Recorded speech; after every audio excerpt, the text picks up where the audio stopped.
Alan Piggs. Alan's our next speaker. Alan's had a varied life. Economist, worked with the government. He's worked on a 40,000 head cattle station in Zimbabwe, of all places. But Alan's a farm management consultant of some notoriety.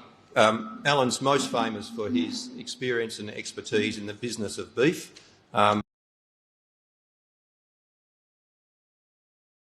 All right, we won't let a bit of technology worry us, but that's a great little segue because that's what I'm going to talk about in my first part of the talk is actually about the southern rangelands and the pastoral areas because we don't hear much about it and it is quite an important part of our beef production sector in WA. So what I thought I'd first do is have a little bit of look at the southern rangelands because the MLA regards the southern rangelands as part of the... Sorry, Alan, you sort of need to be... Yeah, right, okay. As part of a group that I'm involved in, the WA Livestock Research Council, includes the ag areas as well as the southern rangelands. So yeah, I thought I'd talk about beef production in the southern rangeland. That's a pretty good photo of Bullathana back in July with some pretty nice Droughtmaster cattle with a bit of a cross with Akaushi on absolutely magnificent buffle grass. And you'll hear me talk about buffle grass in a minute. So what I want to look at is beef production systems. Alan, where's the southern rangelands? Well, it basically runs from north of Carnarvon, about Exmouth, all the way out to Wiluna, down to what we might call the northeastern goldfields, such as Laverton, Sandstone, north of Kalgoorlie and all the way out to the Nullarbor and out to Eucla on the South Australian border. So it's a pretty big chunk of WA. And it does run a fair few cattle, about 150,000. So what I want to look at is what kind of beef production systems are the most economic. So most of the people who run stations either produce weaners because their country's not flash, or most, as we all know, produce cattle for the live export market. And that's been a huge market for the north. 30 years ago, they used to produce big 4 and 5 year old bullocks. In the 90s, the market in Indonesia and then later Vietnam, China opened up and people switched totally to live export. But I also want to look at trade steer production and you'll understand why in my talk. So the target market has been live export. That's a picture of a feedlot in Aceh. Not that we really export a lot of cattle to Aceh because there's some issues there with UCAS. In Aceh, you can't... They're difficult to kill cattle humanely because you've got to kill them under Islamic law or under Sharia law. But anyway, that's a feedlot, typical feedlot in Indonesia, typical sort of cattle that you find in Indonesia, some of their own cattle and a lot of Australian cattle. Just probably pretty hard to see this, but I just wanted to show what's happened to Australian live exports in the last couple of years. So you can see that in 2019 we exported about 1.3 million head out of Australia. So most of those came out of Queensland, Northern Territory and northern Western Australia. The following year in 2020, a drop of about 19% down to about 1 million. And if you look at some figures, the latest figures that I was able to get from MLA and LiveCorp, for the 12-month period to July 2021, numbers dropped to 500,000. So that's about a 50% drop. So that's a huge drop in live export numbers. So why has that happened? Well, we know what's happened in the eastern states. There's been very high sale yard prices. There's limited availability of sale cattle because pastoralists throughout the north, but particularly in Queensland, and New South Wales and the Northern Territory have been rebuilding the herds after drought, so they've diverted cattle away from the live export market to the domestic market. The high price of cattle has made the economics of feedlotting in Indonesia, Vietnam and elsewhere marginal. Secondly, COVID in 2020 has had a devastating impact on consumer demand, particularly in Indonesia and Vietnam. And we've seen significant competition from Indian buffalo beef and Brazilian beef, particularly into Indonesia. So much so that the lack of supply from Australia has even encouraged talk of shipping cattle, live cattle from Brazil, but probably freight rates have killed that at the moment. And in Israel, which is probably our fourth most important market, surprisingly, that's a very price-conscious market, and they've sought cattle elsewhere. Traditionally, well, they've gone to Romania. They've often bought cattle from Romania, Spain, Portugal and Ireland, mainly because of lower freight costs. So the question is that decline in live exports temporary or permanent? Well, in my opinion, we're seeing a paradigm change in the market. I think the pasture industry in the north is going to change from live export to a focus on beef. But what do I think that? Well, one good example was last week, the Kimberley Beef Cooperative, which some of you may know of. Basically, an abattoir was built at Derby for Kimberley Meats. Had a little bit of a checkered career, and is actually closed at the moment. But 14 pretty large Kimberley pastoral and Pilbara pastoral operations, plus Tony Gallardi from Spudshed, have agreed that they're going to chip in some money to form a cooperative to get the Derby abattoir running again. So I guess what you would say that's hedging your bets, because some of those pastoralists are some of the largest suppliers of cattle for the live export market out of Broome. So that's one piece of anecdotal evidence. What about another piece? Well, most of you might have heard that Harvest Road or Harvey Beef are building have built a 40,000 head feedlot at Coogin with the aim of turning off about 80,000 head annually of 100 to 120 day grain-fed cattle. So the big question is, where are you going to source 80,000 head of cattle? Because presumably the existing abattoirs aren't going to give up their cattle supply. So the only flexible cattle supply are animals out of the pastoral area, animals that formerly have gone for live export. So if you take those two factors, then there is some strong suggestion, some strong indication in the market by what players in that market are doing, suggesting that, that we are going to see a paradigm shift.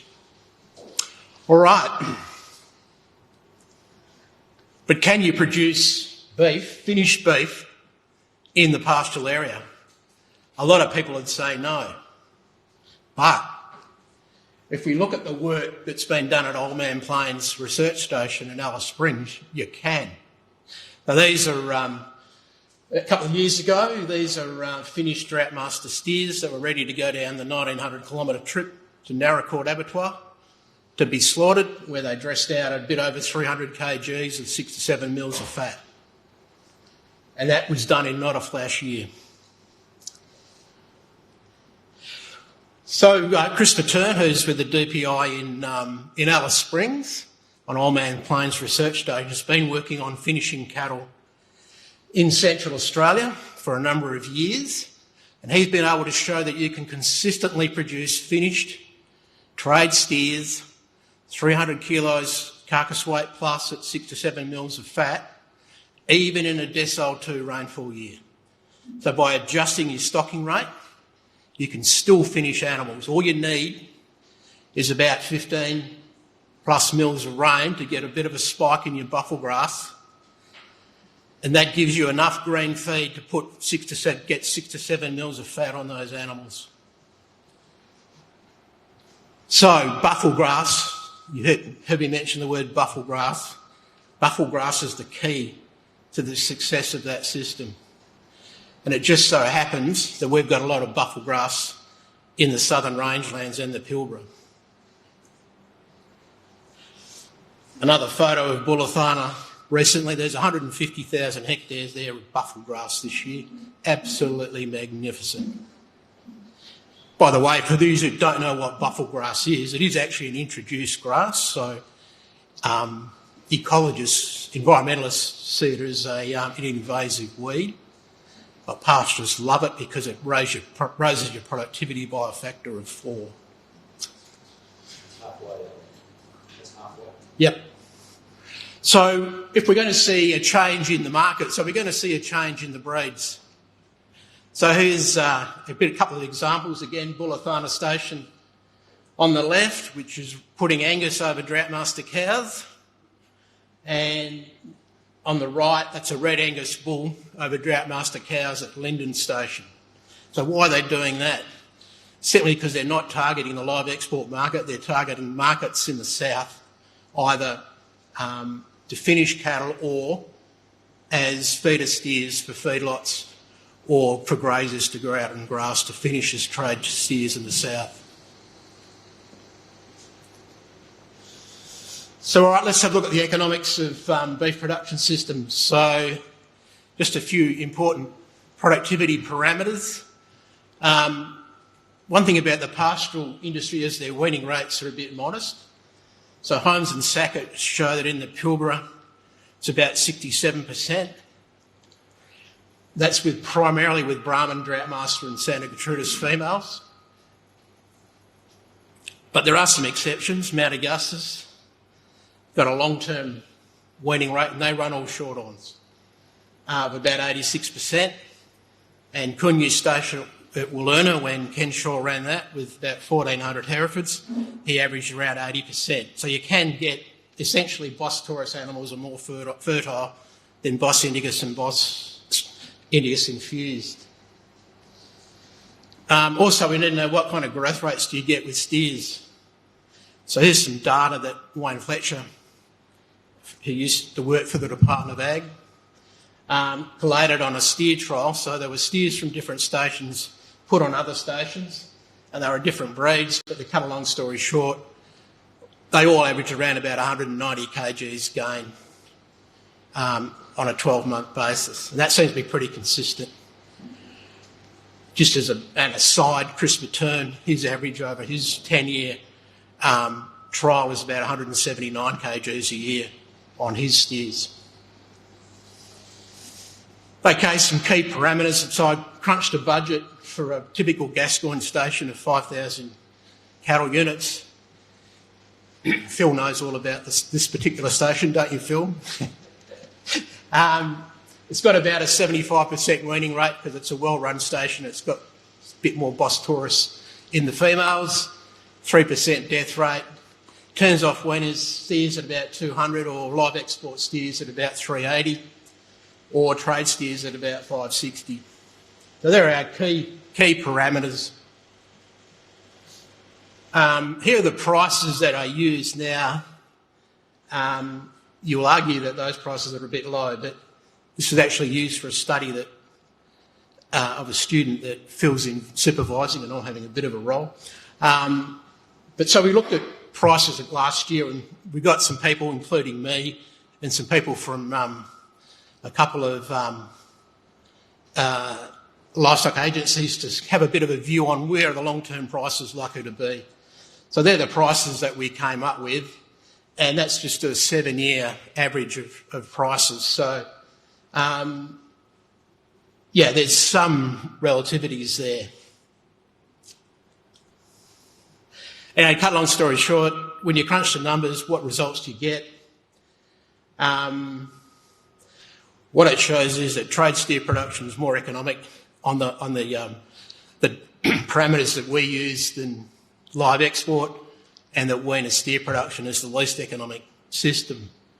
And you can look at the sort of cost of production, about $2.19 for trade steers, $2.50 for weaners, $2.38 for live export steers.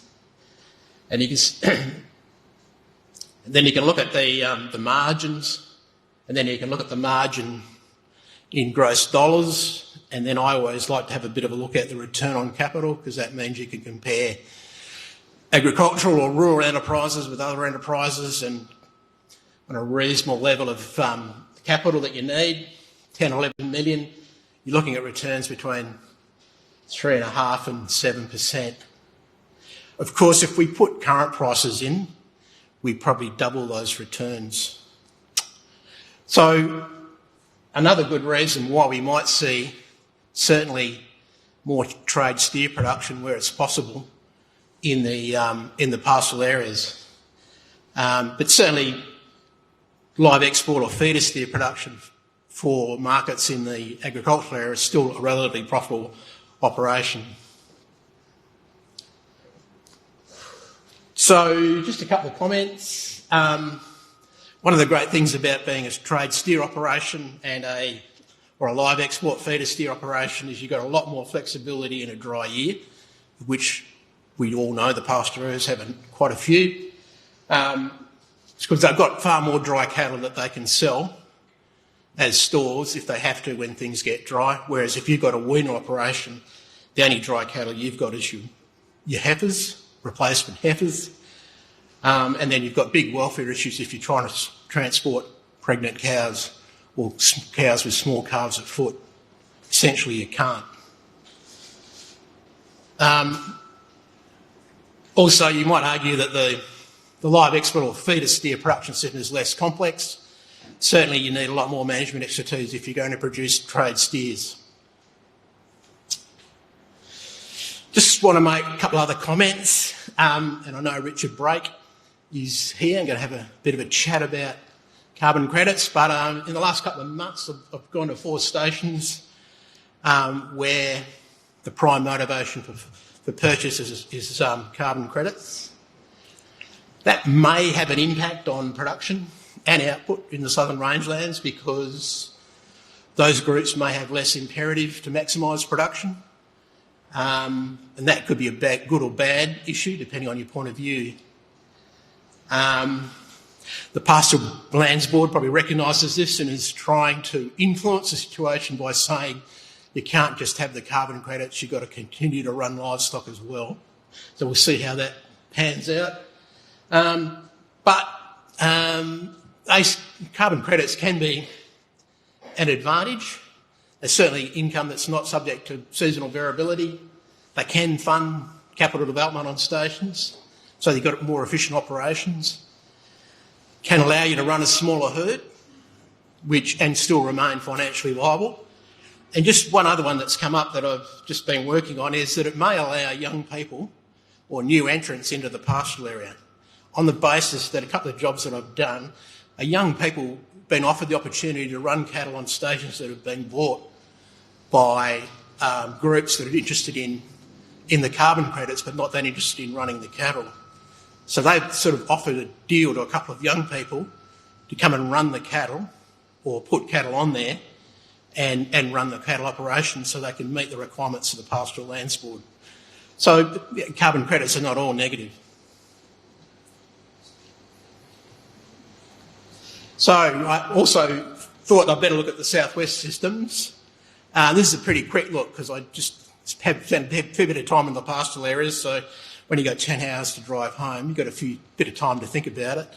But just have a quick look at the beef production in the southwest. There's some short-horn cows at McClarty's at Pinjarra, who just coincidentally bought a half share in Narromah Station, which you'd be familiar with, wouldn't you, Brett? So my sort of typical farm, 400,000 acres, autumn calving, 20% hay, all contracts, stocking rate, 1 cow to the hectare, breeding cow. Weaners about 330, if you keep the weaners and grow them out to trade steers, another 200 kg gain, about 530. Weaner heifers, if you keep them and grow them out as trade heifers, about 180 kilo gain, about 490. Owner manager, paying about 100 grand plus on cost. Fertiliser, a couple hundred kgs of dairy, which is NPKS, and about 100 kgs of Photomax on the hay, which is N and K. Here are the prices that we assumed. Still probably a bit low for where the market currently is, but it's what I paid for weaners back in December last year, $475 and $425. And then when you put a budget together with all those assumptions and with those prices, you get a result which surprised me, which is that weaner steer production is more economic than trade steer production. And for most of the years that I've been a consultant and worked in the Department of Agriculture, it was usually the reverse. But what's important is your cost of production, $3.17, $3.21. So there's not a lot of difference between the two systems. If you can remember back to the pastoral industry, they were more like $2.20 to $2.60. So that's one of the advantages of the pastoral industry, is that they're on a much bigger scale, so they've got lower costs of production.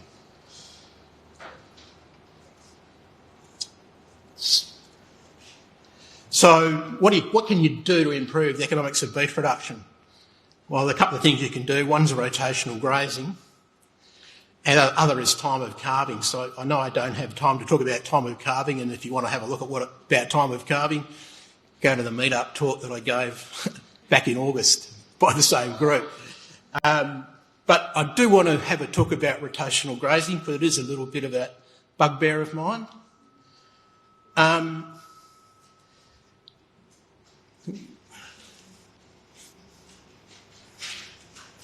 Somehow that slide got pushed out. But anyway, here's an old slide.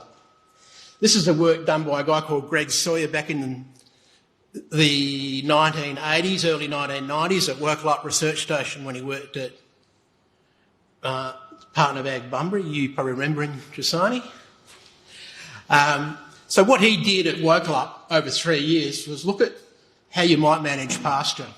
Now, Worklight was a pretty reasonable sort of place, probably about 1,000 mils of rain. But he looked at the management that you might undertake, and if you just grazed it weekly, down about 5 kgs, that was the sort of standard system. If you grazed it monthly. But if you work to the ryegrass plant, which probably most of you know, if you're going to graze ryegrass and optimise production, you should graze to the 3 leaf stage. Graze any later and the first leaf dies, so you wasted it.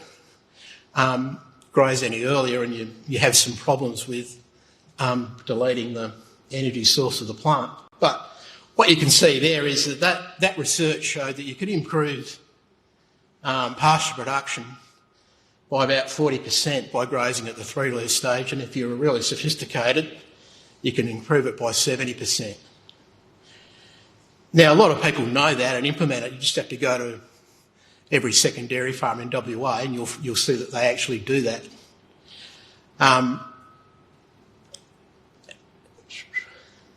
So what I'm suggesting is that if we did that on our typical autumn calving weaner steer and trade steer production, we get a pretty dramatic increase in productivity from not a lot of cost.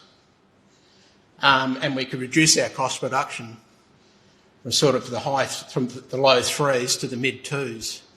So I'm always harping a bit on cost of production because prices change, but you always want to focus on cost of production because you never know where price is going to be. So if you're in a low cost of producing system, you're always going to be competitive almost in any market.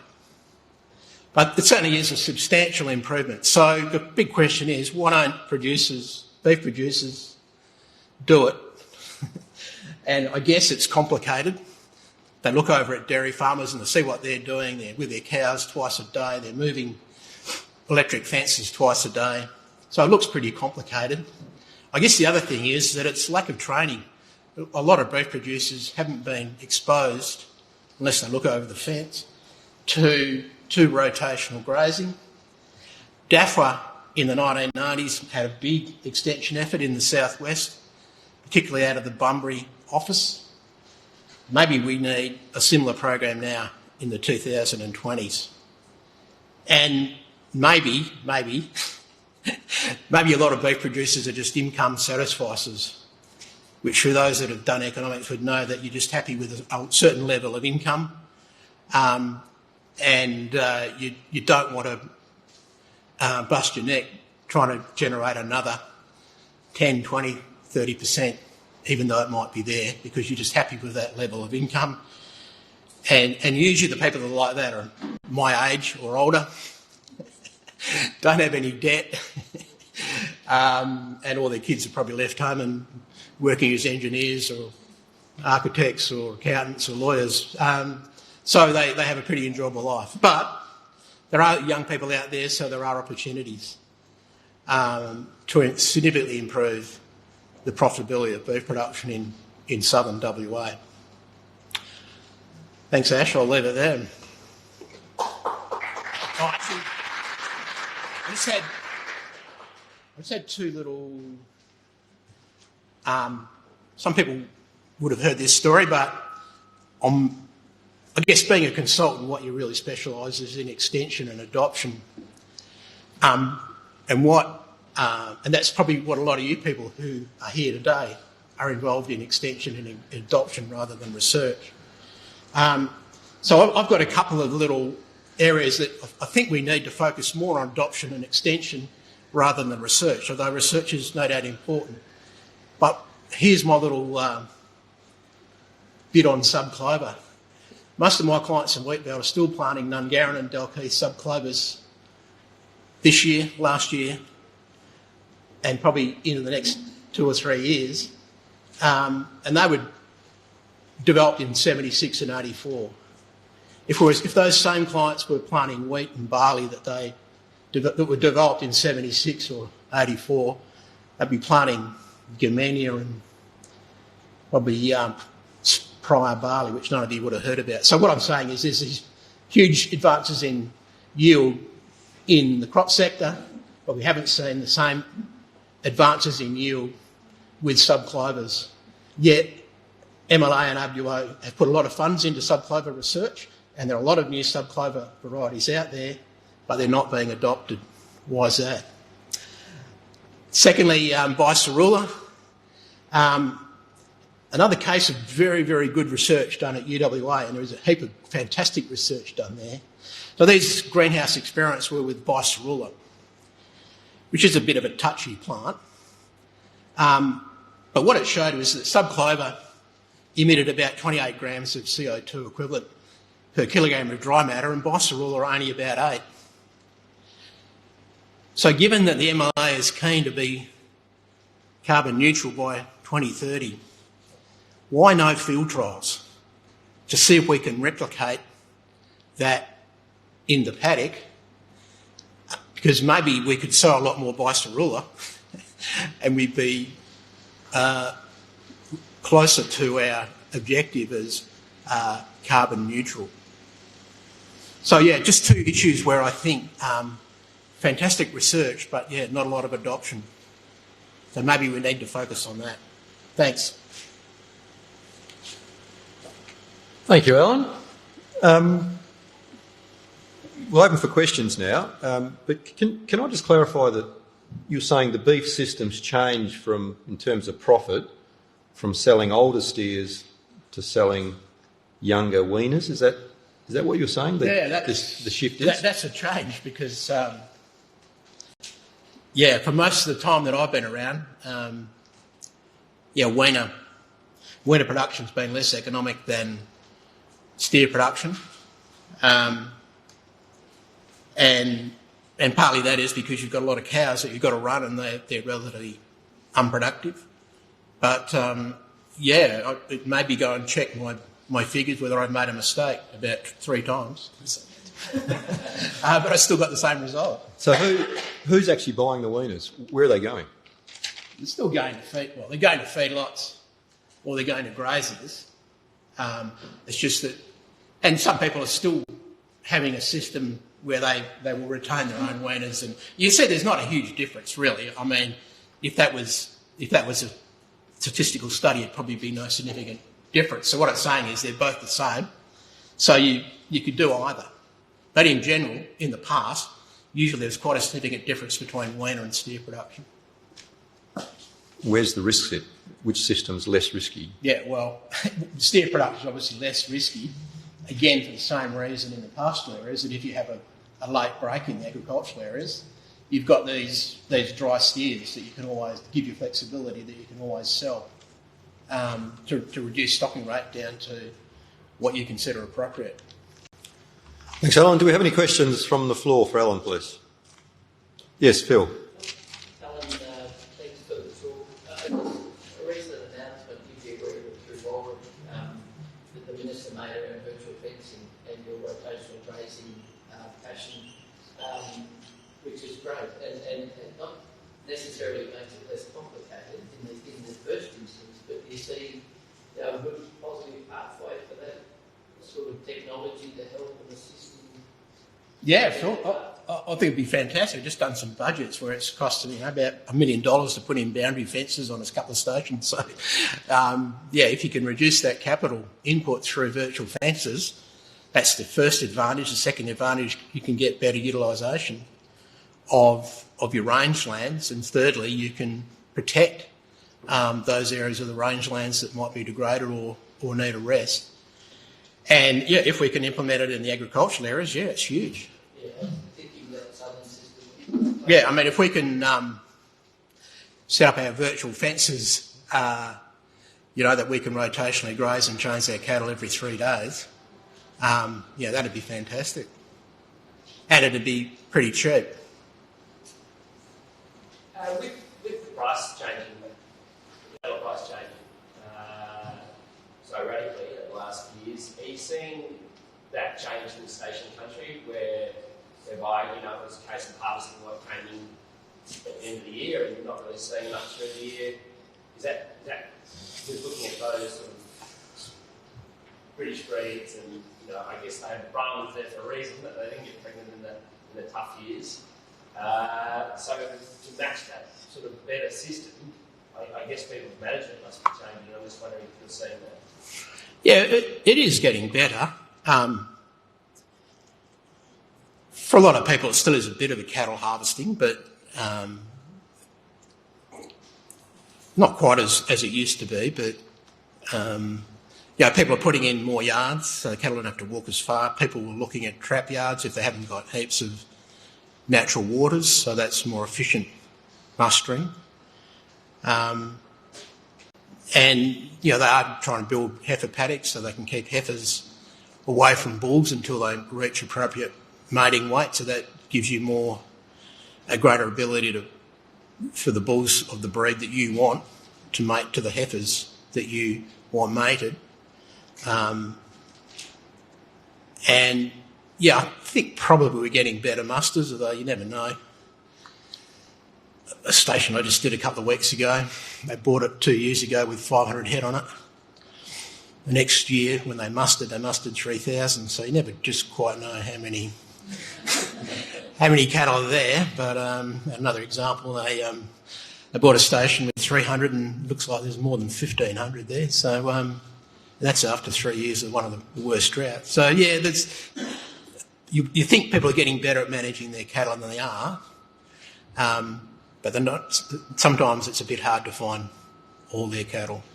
And I guess when you're advising clients, it's a bit like John was saying earlier, knowing the client and how they can manage the softer system, so to speak. Yeah, look, some are new and some have been there a long time. So the ones that have been there a long time have thought about their system, have a pretty good land care ethic. Those that have been there a shorter period of time probably have a greater financial imperative because they've borrowed money to borrow the station, they've got to pay it back. So they've probably got a an imperative based on production. But yeah, there's certainly a lot of people out there thinking now with these high prices that maybe I don't have to run so many cattle. Maybe I can run fewer cattle, give the country a bit of a rest, do more rehydration, more ponded pastures, those sort of things, because I can still make the same amount of money when I ran 4,000 breeders as I did when I ran 2,500, if I run 2,500 breeders.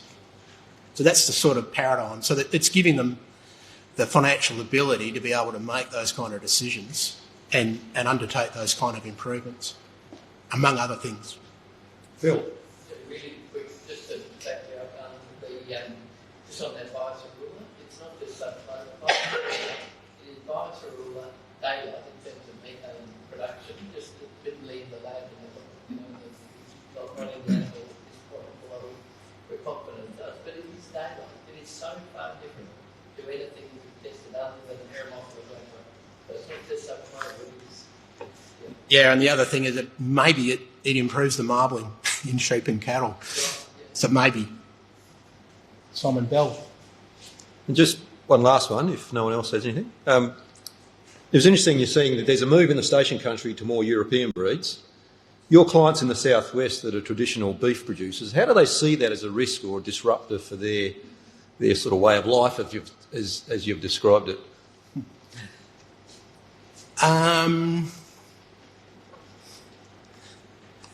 Yeah, interesting. I remember when I was working in the Department of Ag in the early 90s, and we started doing trials of bringing pastoral weaners down south, and it was at a field day at Manjimup, and we had a whole lot of these little shorthorn weaners that actually had done fantastically well.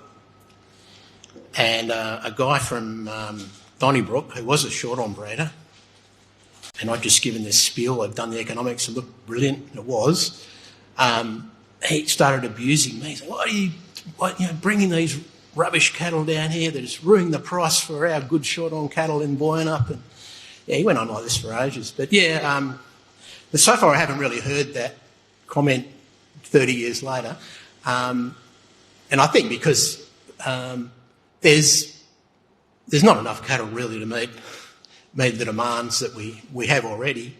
So any additional cattle coming into the agricultural area is a bonus.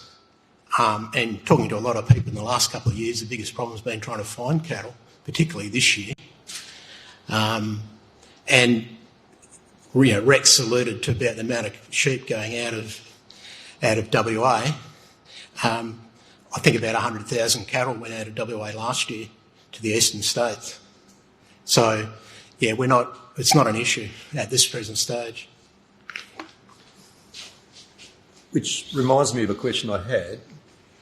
Relative to sheep, cattle are more of a global animal than sheep. Sheep, there's only, Rex? 2 or 3 major producers of sheep in the world that export anything useful. Cattle, everyone's got cattle, and there's a well-known cycle. And obviously we're at the low supply cycle globally. What's your view on the time frame that we've got to enjoy these stellar prices in beef before the wheel starts to turn? As it will. I mean, there's nothing unusual about that. It's done that forever. So what's your time frame that you'd be saying to your clients, well, we've got X years to enjoy this? Just the nearest month,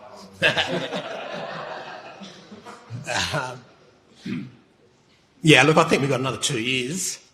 And I think that is because drought in the US and Canada had a significant impact on their herd. So they'll want to... They've turned off more cattle as a result, so therefore their herd has declined. So in the next couple of years they'll want to probably rebuild their herd, so they'll have less cattle to go into beef production. And secondly, it's probably, there's new markets opening up. For example, we know that perhaps not in the next 2 years, but over the next 5 to 10, we'll see significant exports of beef go to the UK that haven't gone there since about 1971. And we'll probably see a free trade agreement with the European Union, the French subs notwithstanding, but we'll see an agreement there, and that will be another opportunity to get more Australian beef into the European Union. So even if we don't send beef from WA, the fact that more beef is going to go from the eastern states will be an advantage for us. So 2 years. To the day. Thank you, Rex.